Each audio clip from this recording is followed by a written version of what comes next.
हम बात करेंगे, लेकिन उससे पहले ये सारणी जो बच्चे कंपटीशन की तैयारी कर रहे हैं उनके लिए भी वीडियो आ रही है, और अगर विस्तृत से पढ़ना चाहते हो तो आप एनसीईआरटी की तैयारी करो। मैथमेटिक्स में सबसे ज्यादा वो आता है, खासतौर से पॉलिटेक्निक के एग्जाम के लिए, यूपी पुलिस, दिल्ली पुलिस, अगर एसएससी की कर रहे हो तो आपको ट्रिग्नोमेट्री कंपलसरी है।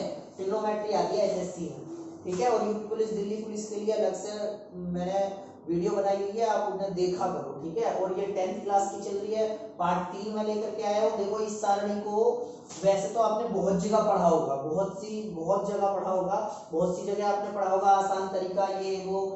मैं आपको ये 2 मिनट में ऐसी चीज बता दूंगा कि आप कभी नहीं भूलोगे।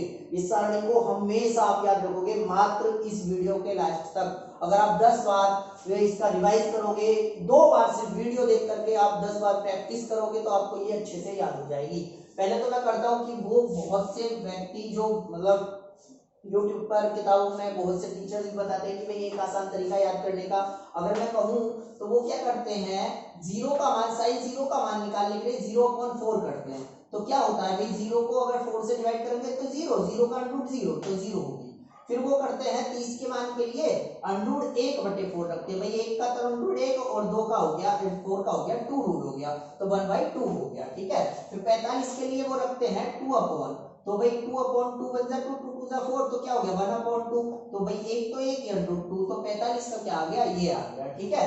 फिर वो करते हैं 3/4 का रूट, तो भाई अंडरूट 3 ऐसे ही, और 4 का क्या हो गया 2, तो ये आ गया। फिर वो रखते हैं 90 के लिए 4/4, तो क्या आ गया 1 का रूट 1 का आ गया 1। एक बात बताओ, जब आप लोगों को अगर कंपटीशन में जरूरत पड़ी किसी भी चीज में, तो आप इतनी टाइम इसमें लगाओगे, सारणी बनाने में लगाओगे या लिखोगे, या वहां तो सेकंडों के हिसाब से टाइम होता है। फिर दूसरा, बोर्ड परीक्षा की बात करें तो वहां भी सीमित समय होता है, लिमिट दी होती है समय की, तो वहां भी आप सारणी बनाने में एक तो क्वेश्चन आएगा, उसमें भी आप 10 मिनट ले लोगे, तो आपको क्या करना है, अभी प्रॉब्लम है ना, बन तो जाएगी, इजीली बन जाएगी, लेकिन इतना टाइम नहीं लगाना है। तो कम टाइम में सारणी हमको कैसे याद करनी है और कैसे लिखना है, बच्चे कंफ्यूज हो जाते हैं, भूल जाते हो, तो आज के बाद ये कंफ्यूजन आपका दूर हो जाएगा।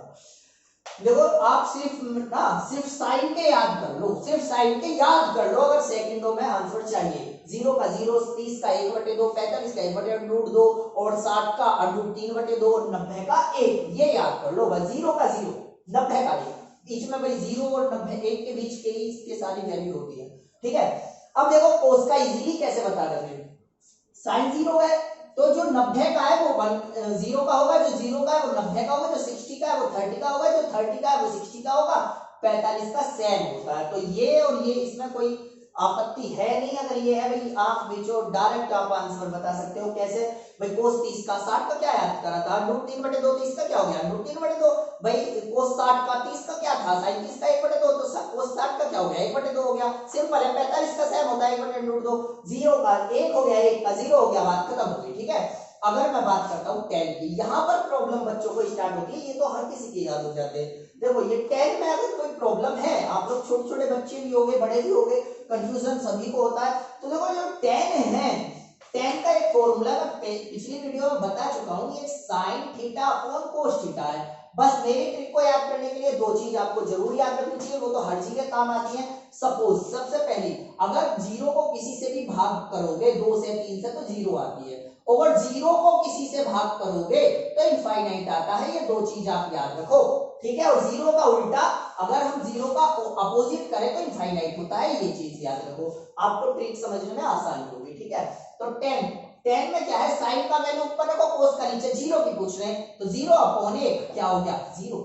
30 का पूछ रहा है तो सिर्फ साइन 30 और कोस 30 तो याद है ना हमारे, तो 1 मिनट में सिर्फ जो जिसकी जरूरत है वो निकाल लो, पूरी सारणी बनाने की जरूरत है।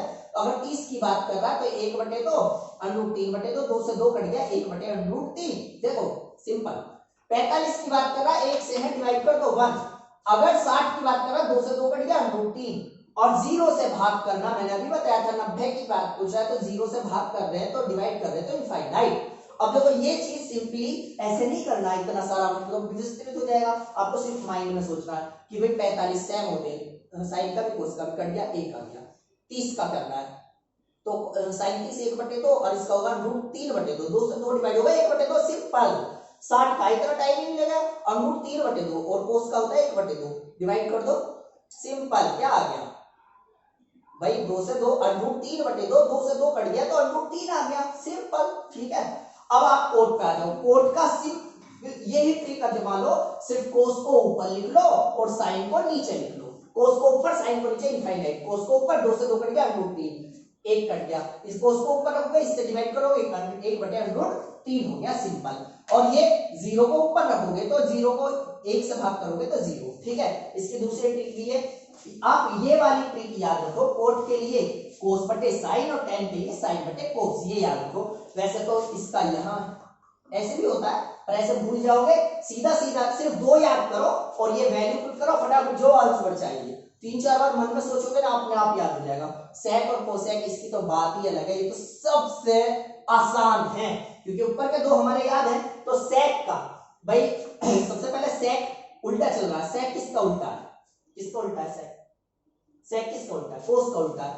कोस का उल्टा 1, आप कोट को भी कर सकते हो। देखो 10 का उल्टा कर दो, 0 का इनफाइनाइट, इसका उल्टा ये रहा। 1 का उल्टा 1 ही होता है, इसका उल्टा ये रहा। तो यहां तक रोकने के बाद उल्टे कर दो बस। 10 का देखो 1 10 सेक का, इसका 0 का उल्टा साइन 0 का 1, 1 का उल्टा 1। ठीक है, कोस का उल्टा कर रहे हैं। इसका उल्टा 2 बटे √3, इसका उल्टा √2, 1 बटे 2 का उल्टा 2 और 0 का उल्टा इनफाइनाइट बताई थी ना। तो ट्रिक याद करेंगे सेक के लिए। अगर सपोज करो सेक 30 का, तो कोस 30 क्या है? √3 बटे 2 ना, तो ये क्या होगा? 2 बटे √3। ठीक है, सिंपल, कुछ करना ही नहीं है, बस उल्टा करना है। तो सिर्फ फॉर्मूले पता ही है भाई। सेक जो होता है वो कोस का उल्टा होता है, कोट 10 का उल्टा होता है, कोसेक साइन का। देखो 0 का उल्टा इनफाइनाइट, 30 का साइन किसका अच्छे से याद है? 1 बटे 2। अब कोस 30 का आ जाए तो 2 हो गया ना। अगर सारणी बनाओगे कितना टाइम लगेगा? यहाँ तो सिर्फ उल्टा करना, सिर्फ उल्टा करना, सिर्फ उल्टा करना। और साइन कोसेक 45 का, साइन 45 1 बटे √2, 1 बटे √2 का उल्टा क्या होता है? √2, सिंपल। अब आ जाओ 60 का, √3 बटे 2, 60 है। साइन का कोसेक की बात करो तो 2 बटे √3, फिर 1 का उल्टा 1 ही होता है, सिंपल। तो आप ये कभी नहीं भूलोगे। अब सीधा सीधा खड़े हो जाओगे, कोट का पूछ रहा है या तो 10 का अगर तुम्हें पता है तो उल्टा कर दो, नहीं पता तो कोस बटे साइन रखो और सिंपल। भाई कोट 30 का ले लो, तो कोट 30 पे कोस ऊपर रखो, √3 बटे 2 और 1 बटे 2, 2 से 2 कटेगा √3 आ गया जी। कोट का √3 आ गया, सिंपल है ना। सिर्फ ऐसे ही आप सेकंडों में आंसर निकाल सकते हो। √4 के चक्कर में पड़ोगे ना तो टाइम हो जाएगा, इतनी देर में तो आप रूट निकालोगे, इतनी देर में तो मान रख दोगे। तो ये कंपटीशन के लिए 8.2 स्टार्ट होने जा रही है। उससे पहले ये फॉर्मूले आपको अच्छे से याद होने चाहिए। ये पॉलिटेक्निक एग्जाम और जितनी भी भर्तियां होती हैं अगर उसमें ट्रिग्नोमेट्री है तो विस्तृत से पढ़ने के लिए भी सब्सक्राइब कर लो चैनल को। और छोटे छोटे क्वेश्चन जो शॉर्ट ट्रिक है वो मैं कराई रहूंगी दूसरी सीरीज में। Thank you. और आप